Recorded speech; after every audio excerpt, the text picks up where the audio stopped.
Hi, this is Michelle Sam from Sammy Wong's Kitchen. Today I am going to be showing you how to make sourdough starter from the beginning. For some of you, this may be a little daunting because it takes between 10 to 15 days, and it might be easier just to get some established sourdough starter from a friend. Or some of you might like that challenge, and if you like that challenge and that satisfaction of making your own sourdough starter, this video is for you. So let's get started. What is sourdough starter and what are the components of sourdough starter? So sourdough starter is really very simple. It is actually just flour and water. And for me, I make my sourdough starter from a combination of bread flour and whole wheat flour. And that, in combined with the air and the microbes in the air as well as on your hands, this creates lactic acid bacillus in the actual flour mixture, and that starts the fermentation process. So it's really simple. What are the utensils that you'll need? First and foremost, you do need a digital scale, and I highly recommend this because you really cannot be using spoons and teaspoons because it's just not accurate enough, and it'll be a lot more successful if you get a digital scale. And then whatever container you're going to be making your sourdough starter in. And I am of the bent where recycling is important, and I just use these disposable takeout containers. I'll be using this one for the actual starter and a bigger one for food. You will need a paper towel, and the paper towel is going to be used as a lid because the air is what has the microbes, and so we want fresh air circulating through our sourdough starter. I also like to have elastic bands and then a Sharpie to notate the weight of our containers. And in terms of the actual ingredients, the flour and water. Many people have asked me what kind of water to use, and I say that if you can drink the water from your tap and it doesn't have too many minerals, then go for it. But if it does, I would highly recommend some kind of filtered water, or initially maybe using bottled water, and then after your starter is established, then you can transition to water that you actually drink. So if you drink water from the tap, then that should be good. If your water is highly chlorinated, then that supposedly does kill the microbes in your sourdough. So maybe I would steer away from that kind of water and just use filtered water. Let's make the food, but before we do that, we want to know what our containers weigh so that we can just do the subtraction in order to get the net weight. Okay, so let's make the food. I'm going to tare my weight, and that means just bringing it down to 0 so that I'm not including the weight of the container. And then I'm going to add 200 grams of wheat flour. All right, that was 200. And then 200 grams of regular bread flour. So you can either tare it, bringing it down to 0, or just adding 200 and getting up to 400. So I'll just tare it and add 200. And what I do is cover it with my lid and just shake it up. So this will be my food, and it's a 50-50 mix of bread and wheat flour. So now I'm going to make the actual starter.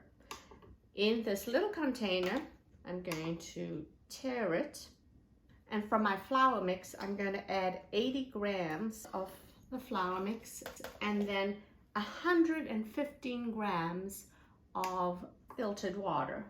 And it should be room temperature water, not refrigerated water. Okay. And what we're going to do now is mix it with our hands.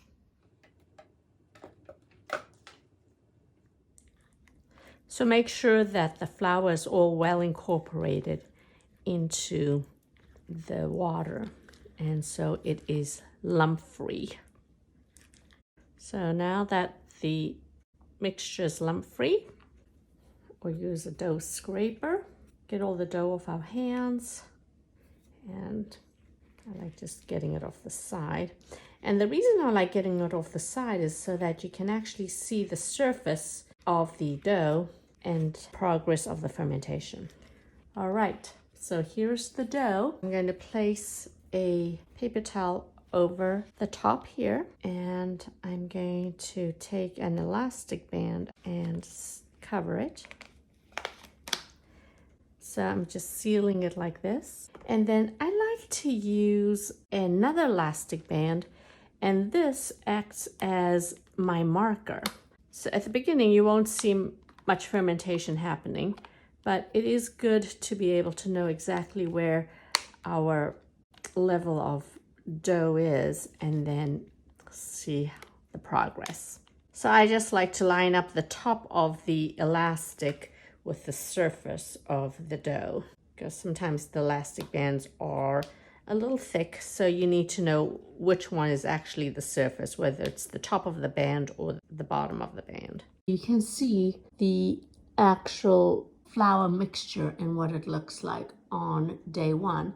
And what I'm going to do with this is just let it sit here for 2 days, and then on the third day at about the same time, I'm going to start feeding it. And the best is to have temperatures between 70 to 80 degrees. If you are doing this where the temperature is a little low, you can put it into an oven or even the microwave with the light on, just to get it up to between 70 to 80 degrees. This is day 2, and you can see some bubbles that are starting to develop there.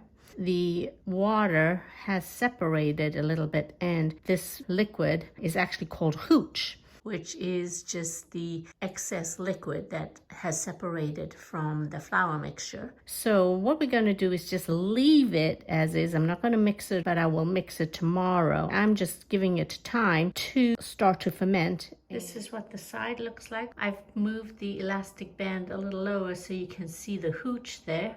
You might be able to see small little bubbles that are starting to form.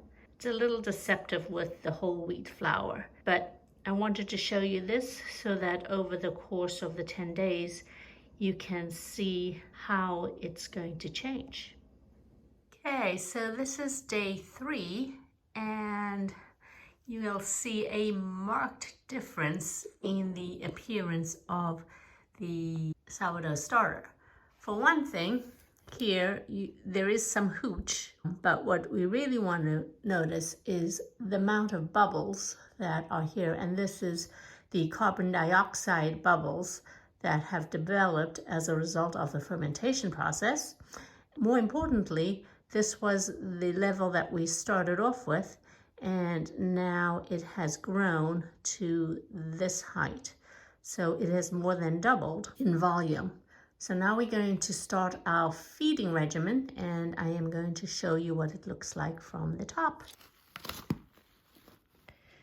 And it is very bubbly and it's fermented. We know that it is active. This particular video is for home bakers. I don't want to have excess sourdough starter, which will result in a lot of discard. The proportions that I'm using is very small, but they work for a household that is going to be making bread maybe once a week or once every other week. So I am first going to mix everything and combine the hooch back into the sourdough starter. And going forward, I will only need 20 grams of the sourdough starter. So I'm going to mix it. See how it already looks like an active sourdough starter, but there is a lot of liquid on the bottom. And if you smell it, it's going to smell a little sour. It gives off an ethanol gas, and that is what you're smelling.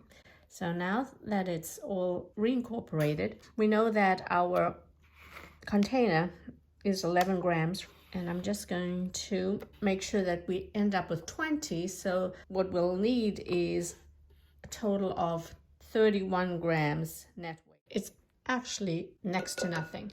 Now I'm going to take my food that I made. I'm going to add 37 grams of food. And then I'm going to add 25 grams of water. And because of the ratios of my flour and my water, I do not have to feed it every 12 hours, but I'm going to be fairly consistent in trying to feed this on a regular schedule every 24 hours. And now, incorporate my flour and my water into the starter that I have. So I'm going to take the excess of my hands and just add it back into the container. Very difficult because we're using a small amount of the starter to actually place our elastic leveler, but it's important to notice what the starter looks like and then 24 hours later see how it has changed as it starts to increase the microbes. So basically what's happening is that there are yeasts and there's various microbes. Some microbes are good and some microbes are not so good. What we want to do is to have the good microbes that actually leaven the bread to overtake the bad microbes, and in essence, as we keep feeding, the good microbes will take over and the bad microbes will actually end up being killed off. So I'm going to let this ferment for 24 hours at room temperature. Day 4, you can see that the starter has loosened up, but other than that, there is no other telltale signs of a strong lactic acid bacillus community. We do not see any activity on the surface. So I'm just going to keep feeding it. For this one, I'm going to try to flatten this down. So I'm going to bring my marker down here so that tomorrow we'll be able to see how much it's risen. And we'll see what day 5 holds. Okay, so right now it looks like this. So it's day 5, and you can see that it doesn't look like there's been much rising, but if we look at the bottom of the container, you'll see that there are these bubbles. So there is some fermentation that is taking place. So it might not rise as much as you think it would, but you can also tell from the smell, and it's very difficult, of course, to record the smell. It does smell fermented, almost like a Parmesan cheese smell. And it's looking like this. But you can definitely smell it. It's got this acidic smell. I'm just going to accumulate the discards in a different container here. And then I am going to make pancake or crepe dough. But you can actually put this in your compost, which makes a really good compost. This time what I'm going to do is just leave it in a ball so that you can notice the difference in how it changes over the 24-hour period. Here's the ball. I'm going to put my paper towel over it and let it rest for 24 hours. Okay, day 6, and we had made the sourdough into a little ball, and you can see it's all relaxed now. And there are a lot more bubbles today than there were yesterday. This is what the surface looks like. You can feel that there is some dryness on the surface here.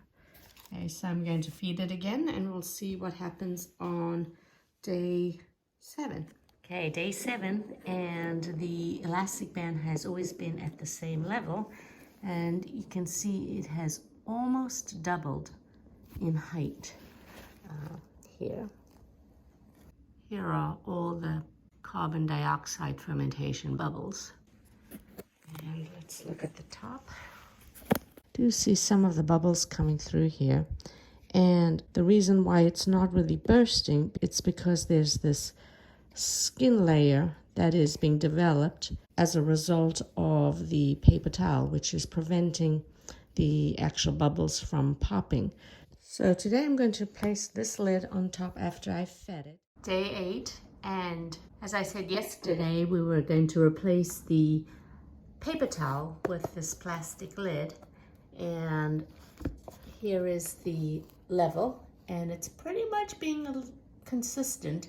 It's doubling in height, and here you can see there are a lot of bubbles from the fermentation. But what you will notice that's going to be different is going to be the surface of the actual sourdough starter.